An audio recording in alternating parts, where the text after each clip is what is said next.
Earlier today, we learned of confusion between the state's top leaders in Idaho. The state's Lieutenant Governor Janice McGeachin signed an executive order that bans any public entity from enacting a mask mandate. The governor's spokesperson, meantime, said the move came as a surprise and happened while the governor was out of state. Our Morgan Trow spoke with one of our local senators about his reaction to the order. And Morgan, was this a shock for him as well?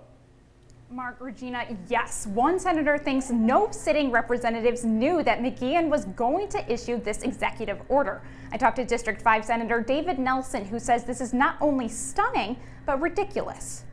While Republican Governor Brad Little was away at a conference, Lieutenant Governor Janice McGeachin made a major independent decision signing an executive order. Stunts like this do not lead to good governance. Idaho District 5 Democratic Senator David Nelson says he watched in surprise as McGeachin issued an order banning mask mandates statewide among state political entities. Very abnormal for a lieutenant governor of the same party to play any shenanigans like that. Despite both being Republicans, Nelson says the governor and lieutenant have a dysfunctional relationship and don't talk often. McGeachin has been an outspoken critic of Little and his safety guidelines. Usually you think politics are Republicans and Democrats, but a lot of it in Boise is the far right and the less far right Republicans not talking or working very well together. But Nelson thinks McGeachin is more interested in publicity than anything else. She just announced a bid for governor in 2022. Do you think that this executive order plays into that? Do you think this is her getting her name out there?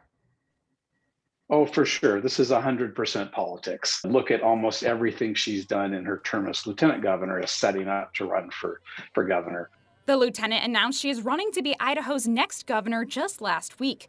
Little has not formally announced his campaign, but has hinted he will run again. Nelson says he is tired of the bickering, and this just shows the country that Idaho is not a unified state. I hope Governor Little comes back tomorrow or the next day and he just revokes her executive order, because it just sows a ton of confusion. We reached out to McGeachin but have not heard back. We have also reached out to every local legislator in our area, but no Republicans were available to give a statement. Governor Little is set to come back tonight around 8 this evening. We expect to hear more from him then or in the coming days on whether he will reverse the order or keep it. Reporting in the newsroom, Morgan Trow.